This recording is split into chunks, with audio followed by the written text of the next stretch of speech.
You are amazing. Like, this has been so cool. I feel like, seriously, like, You feel more zen, don't you? I do. That means you got the magic. That's what Sheila said the first time. She's like, we need to create a podcast. And I was like, okay, well, I don't know anything about podcasts. She said, just show up and look pretty. And I go, podcast to know that they can't see me. And she goes, well, then you'll be good. Okay. Okay, that didn't happen. The last little part didn't happen.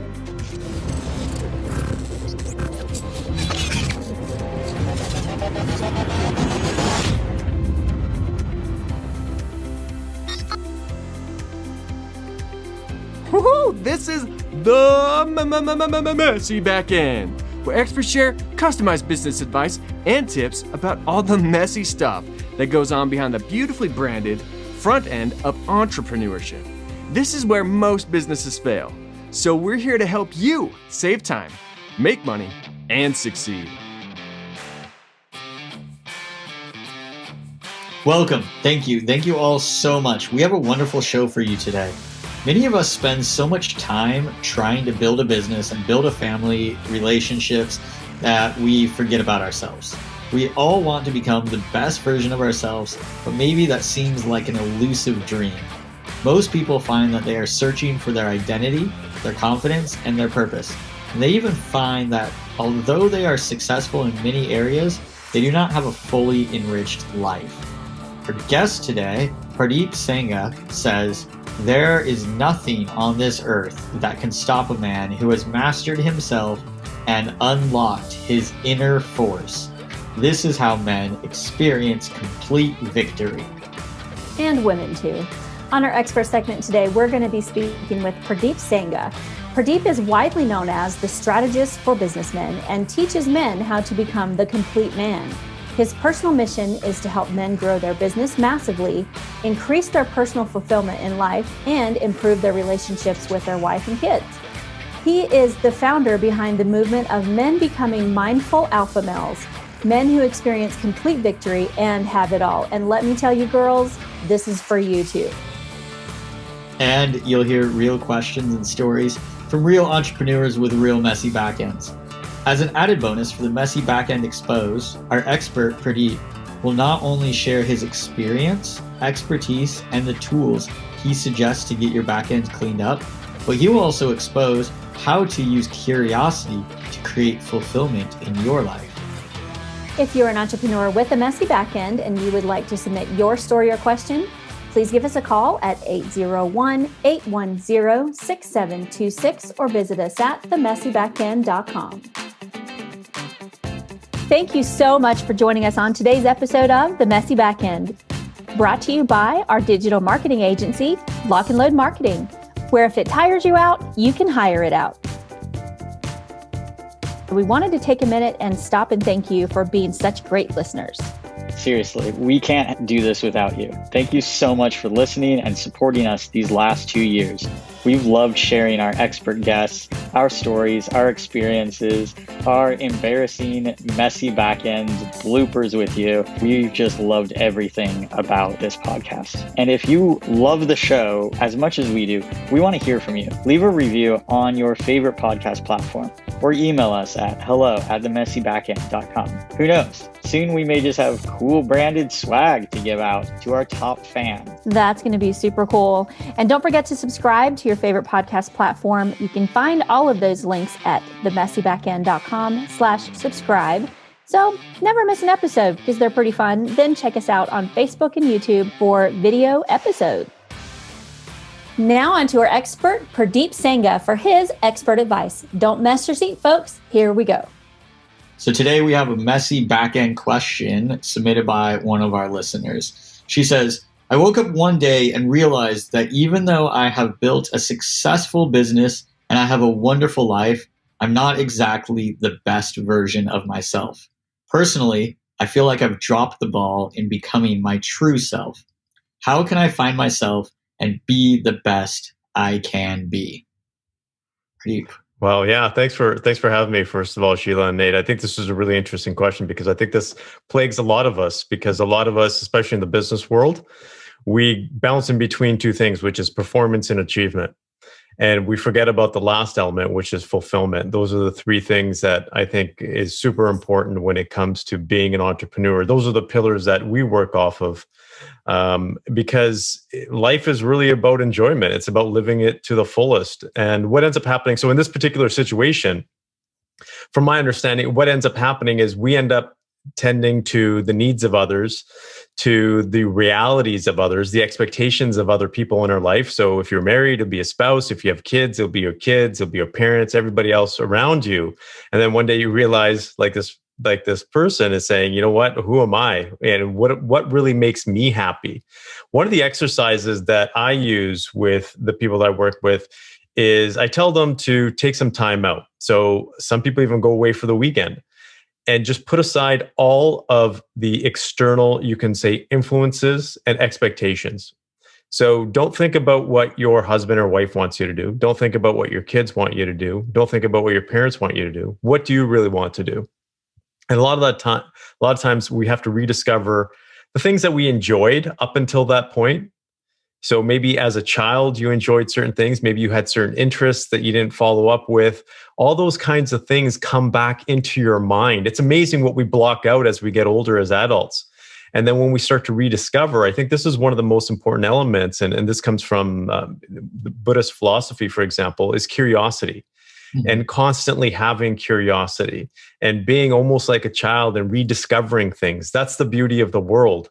And when you go back into that element, which is about rediscovering curiosity rather than just performing and achieving, then you will actually start to see different parts of yourself come out again, or you will find new parts of yourself. And I think just to sum it up from that perspective, it's really being able to draw that line between people's expectations and what you really want out of life, and being able to be curious and learn new things as you go forward, because all of us have this, especially with social media these days, we have this picture of a life or a business that is painted for us. This is the way it should be, right? You're supposed to have the big house, fancy cars, this much money, freedom, whatever, all that kind of stuff. It's supposed to be cookie cutter, but that's not the way life really is. Mm-hmm. No, I agree with you. I actually just stumbled upon a post the other day on social media, like you were just saying, where she said, growing up, she was always molded into becoming a lawyer.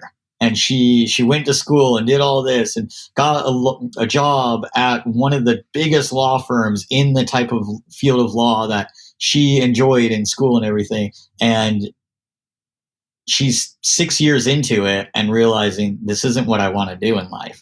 I've never been happy doing this. I've always done it for other people, for her dad, she's, a child of immigrants, and she goes, immigrants they want us to be an exact certain way to bring, goodness and joy to our family. And she's like, but this didn't bring joy to me.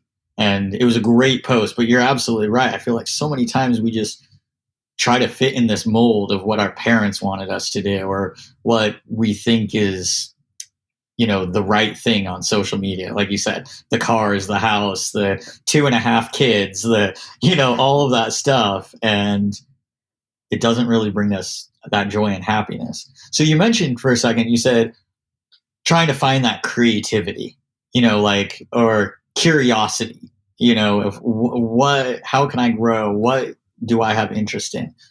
What would you say helps to spark, or how do we get that spark of that curiosity if we haven't felt it in a while, if we've been in that just kind of dead end position of just not feeling fulfilled? What would you say? Yeah, actually, that's a really interesting question, because it's one of my favorite topics. So my background in the academic world is also in innovation in the corporate world as well, before I came out as an entrepreneur. So I'm very much about creativity. I started studying that when I was a kid. In terms of how the brain works, these inventors, how do they tap into creativity and curiosity? One of the things I talked about was being a kid again. I can tell you, having 2 young kids myself and being around them has sparked my curiosity to a completely different level. Yeah. And so just being able to let go of those pressures, I think that's one of the biggest things that you can do, and seeing things from a different perspective, because we as adults, we are trained to judge. We go into judgment mode versus curiosity and exploration. So those are the things that we need to do, is go back and actually start to be curious and try new things. Again, we get accustomed into things that we like to do, and we stay away from the things that we don't like to do. But as a kid, you'll realize they'll do everything, right? And they'll try out everything. And they'll continue even things that they don't like sometimes. They'll just do it and they'll put a different twist on it. So Right. it goes back to that principle of just trying to be a kid again, and blocking out the judgment and going at it from a world of exploration and doing things differently. Like I'll give you an example, because I'm a big, neuroscience is a big part of the work that I do. And I'm constantly trying to do things differently. Like I'm trying to walk up. Today I was trying to walk up my stairs backwards. I'm like, you know what? I'm gonna see what this. And my eyes closed, for example. And the first few steps, I was just like, this is not fun.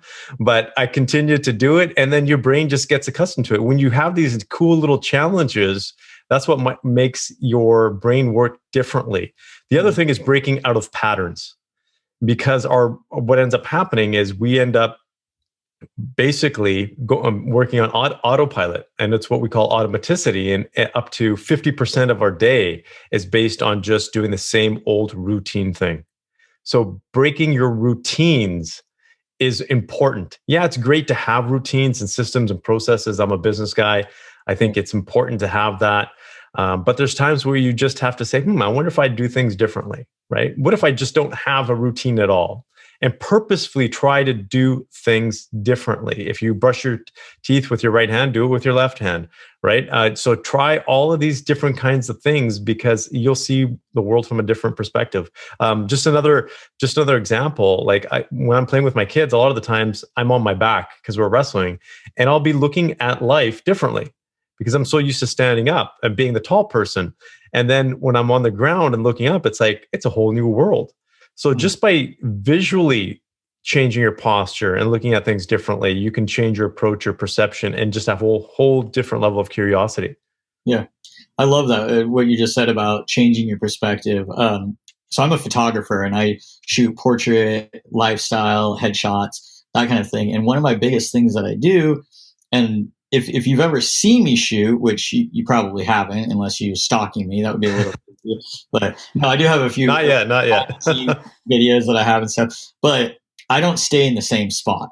Like I'll take a few photos and then I'll move. Even if it's sometimes just a couple inches to my left or to my right or up or down, I want to say, okay, how can I get a different angle? And sometimes it takes several angles and several different perspectives to then get that golden shot, that shot that you see and you go, wow, this was brilliant. This is artistic. This is creative.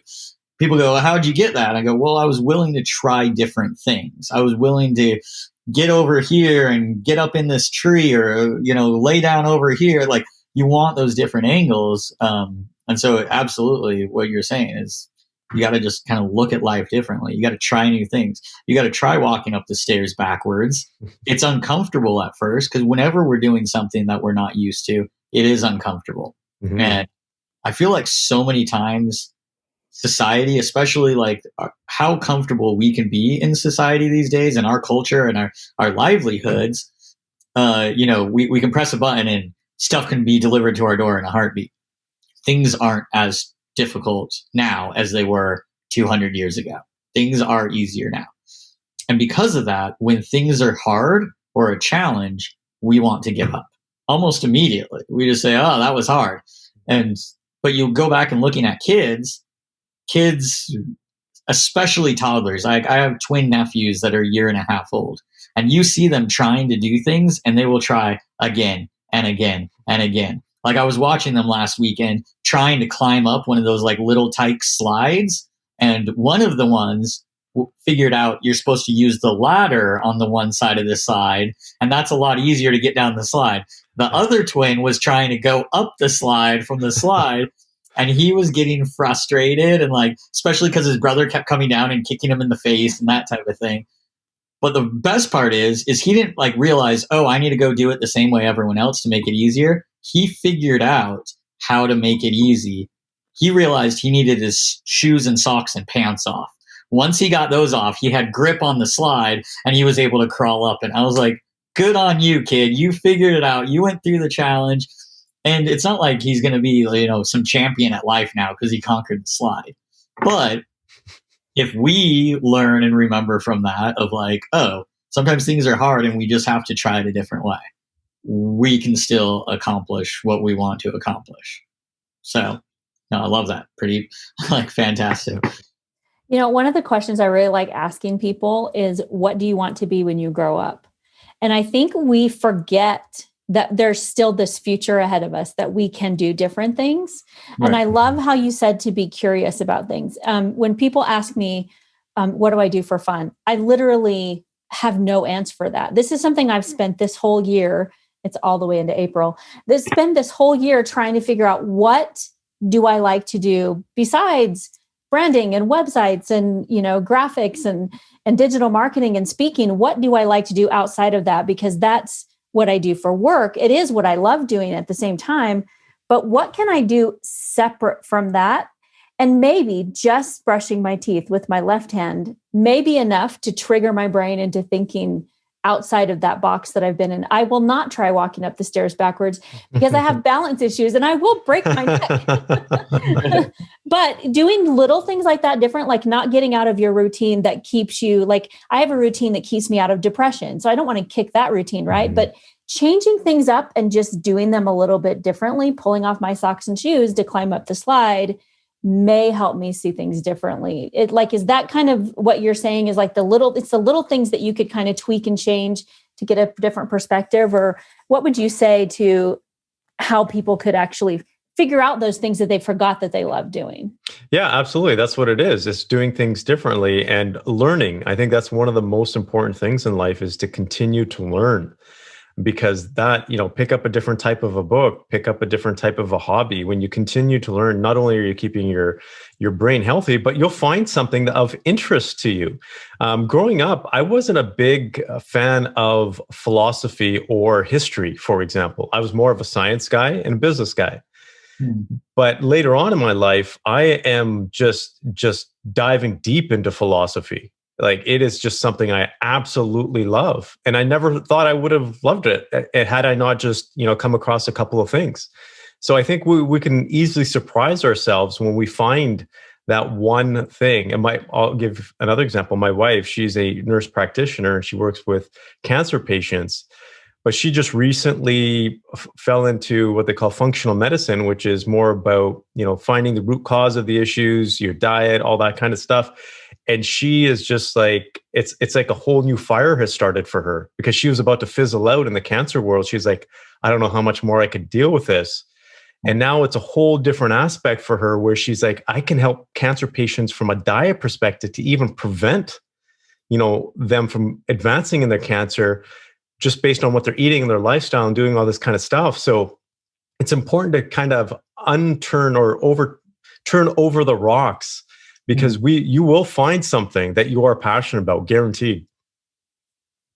Right.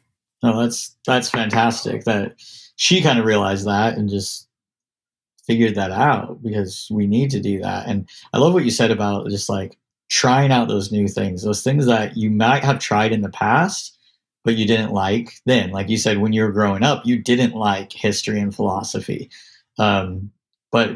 So like, what made you decide to start? Like, how did you start getting into that? You just kind of said that you did, but did somebody introduce you to a book, or do you remember, was there kind of a turning point, or was it kind of just samples here and there?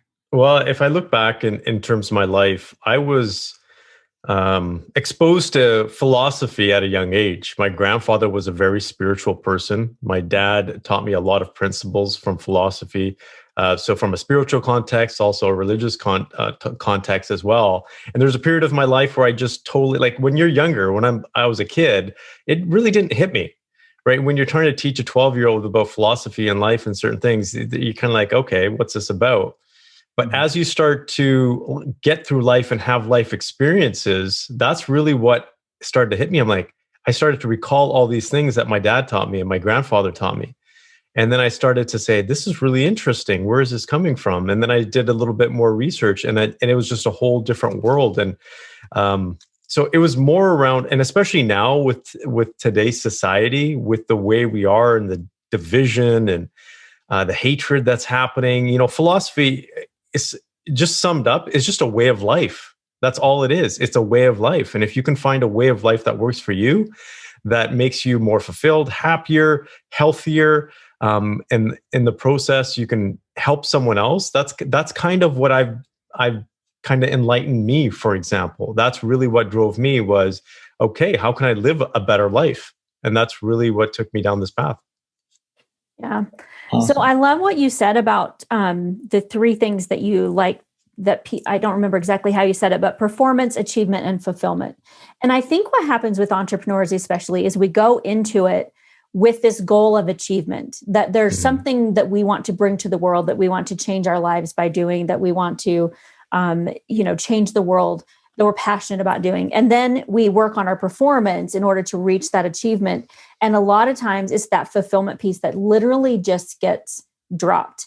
I remember, I haven't shared this story actually on the podcast. It's a little bit personal, but after a divorce that I went through, after he left, I was sitting on the couch with my kids and I realized that I had no idea who I actually was.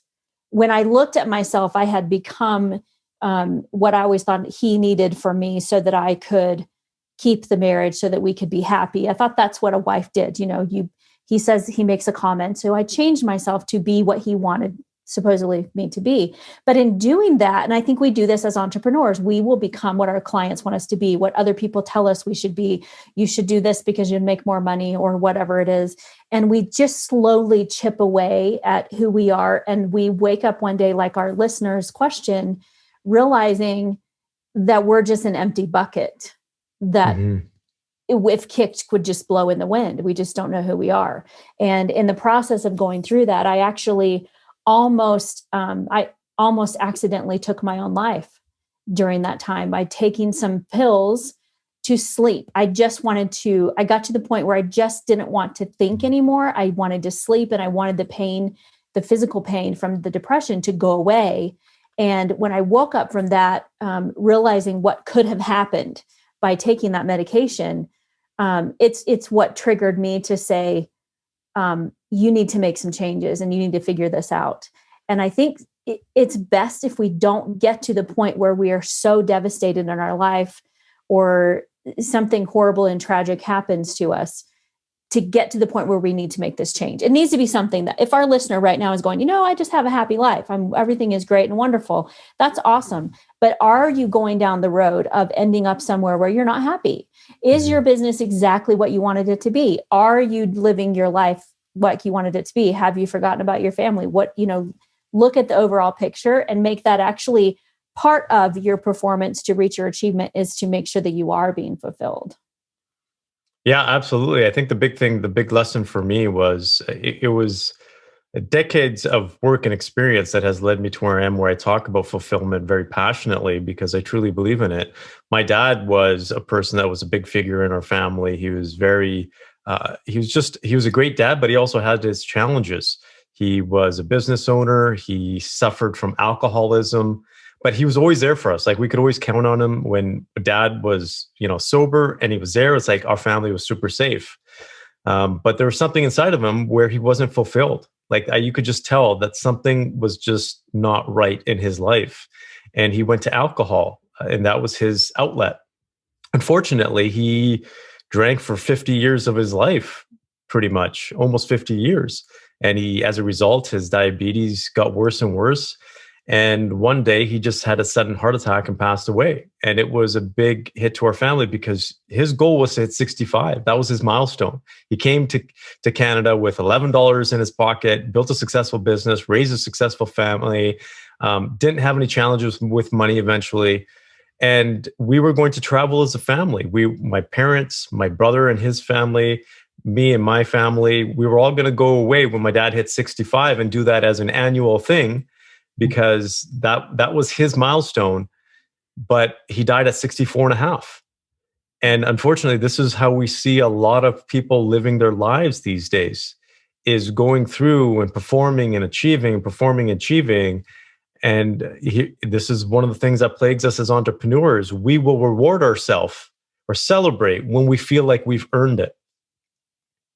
But why wouldn't we feel that way regardless, right? That's what life is really about. And so it's a real shift that people need to be making, because here's the cool thing is when you are fulfilled, when you feel more fulfilled, you will actually perform better. And if you perform better, you'll actually achieve more. So that cycle actually is completed by having more fulfillment in life. So that's the thing that a lot of people don't get. But once they start feeling that, they'll be like, wow, they have a lot more energy. They have a lot more happiness in their life, a lot more joy. And when things don't go right, which it happens all the time, at least they still feel okay. They still feel good about themselves. There's this concept in the mindfulness world where we talk about we're supposed to be human beings, but we're human doings now. And it's a different concept. And just being, if we sit in the moment and just realize we're alive, we're able to take the breath, we still have that moment, that life in us. Life is actually pretty good. Right. I'm sorry to hear about your father. That's a tragic story, but such a realism of where we are. There's so many times that I go to an event and I speak, and I have noticed that a lot of the speakers that I speak with, when you look in their eyes, there's nothing there. It's almost like they have become this, obviously they're way better speakers than me. And so they've reached this, place of success. And yet they're not happy. And we've talked about this on other episodes too, where people compare themselves to, my first step to your 8,115 step. And we don't realize that in order to get to that over 8,000 steps, that we don't have to forget who we are. And we don't have to not be happy. One of the biggest compliments that people give me all the time is they're like, you're always so happy. And I'm like going, but I'm really not that happy. But, truly, I think inside, I have an inner happiness. And one thing I noticed about you, Purdeep, is actually when you came on the screen, it was kind of funny because you're just so calm. You must definitely be way into the mindfulness thing, which I'm terrible at because I run at a very high vibration. Your vibration is very low. You're just chill. Okay. And maybe then to me, it seems to me that you have this foundation of, I have peace in my life and I am fulfilled. And that is your priority, which, like you said, it's cyclical. It'll make the performance and achievement happen along with it if you can find that joy in just every day. Mm-hmm. And from a young kid, for example, I started practicing mindfulness and meditation.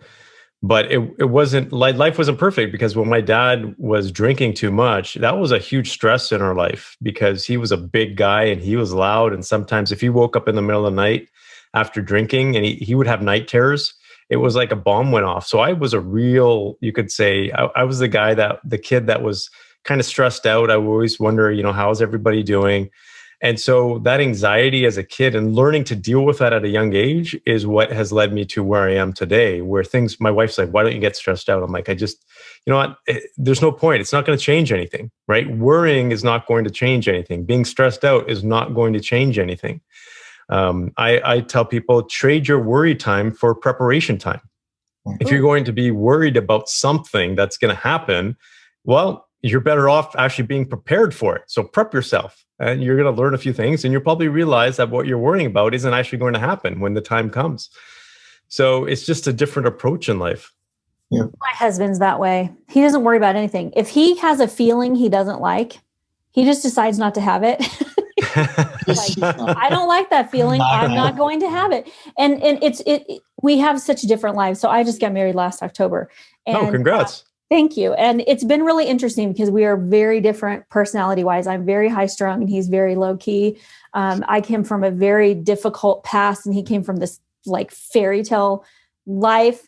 But I wonder though, if he reached that fairy tale life by having that same, I've not met anybody like him until now, that he's just there's just no reason to worry. So I just don't that's so impressive. Actually, Nate, you're kind of like that a little bit. Some days I can kind of see it, but mostly you're pretty chill too. Yeah, I was actually talking to a client yesterday, and he's like, "There are a lot of changes going on with this and everything." He goes, "Are you all right with all that?" I go, "Yeah," and he's like, "Really?" And I was like, "Yeah." I go, "I learned many years ago that we can't control what happens in the world around us, but what we can control is how we react to it." Yeah. And Absolutely. Like you said, Purdeep, we can stress about things, we can have anxiety. And my grandpa said it the best. He goes, stressing about something is just worrying about something that hasn't even happened yet. He goes, why would you worry about some potential future that may or may not happen? And I was like, yeah, you're right. He goes, put a plan in place to make sure that the future ends up the way that you want it to. But if it doesn't, adapt, change, overcome. I love it. Yeah. I actually feel so calm after talking to you.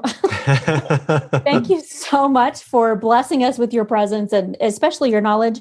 I love it. I'm going to put this in writing in front of my desk. Trade your worry time for preparation time. That is brilliant. You should be quoted. You will be quoted. We're quoting you. I love it. Thank you. I appreciate it. Well, it's great. Yeah. Thank you for having me. I really appreciate the time here. Yeah, absolutely. We enjoyed you. I know I enjoyed what you had to say. It was very good stuff. I'm sure our listeners also loved what you had to say. If they want to find more about your knowledge and your wisdom and your calm vibration energy that's opposite of Sheila, where can they find more of you, Purdeep? Well, they can go to my website, which is purdeepsangha.com, or social media channels. My handle is typically at Purdeep Sangha. I actually just, if you don't mind me just throwing it out there for your audience too, is I wrote a book specifically for men, because that's the niche that we work with. It's called The Complete Man. And if the audience is interested, you can go to completemanaudio.com and use the promo code VICTORY75, all one word. You'll get 75% off. And a lot of the stuff that I teach and I coach and I consult on is in that book. Awesome. As a man myself, I'm going to go check that out. So I may anyway myself. You know, my Yes Women's Network is not just for women either. It's like it's a thing. You know what I mean? You have to pick your target, and that's smart. Pick your target. We teach that in the marketing. You know, pick your target. That doesn't mean that a woman isn't going to go read your book, but they can also find all of these links and this information on our website, themessybackend.com as well, and so they can reach out to you. Awesome. Thank you so much. Thank you. This is a pleasure.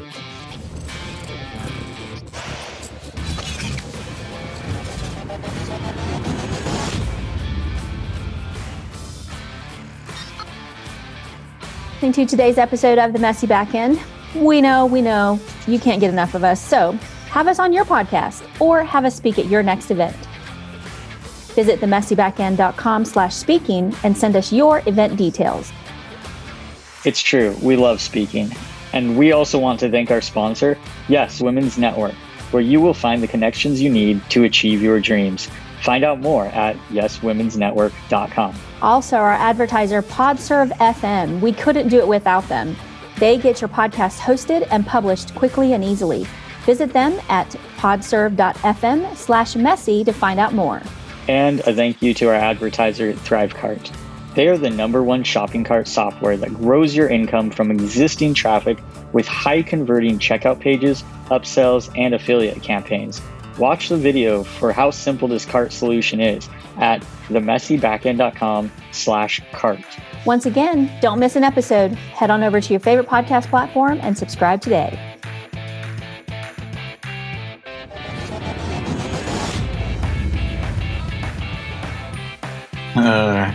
Today's podcasting day. Is it? Today's podcast day. We don't do anything else. Podcasting in the day, dating at night. That's how my. Did I say that right? Purdeep, and then last name? Sangha. Cool. For the first time, I was actually going to say it right without being told. Yeah, people butchers names left and right. So if she butchers your name, don't take offense to it. She messes my name up all the time too. I'm just like, all right.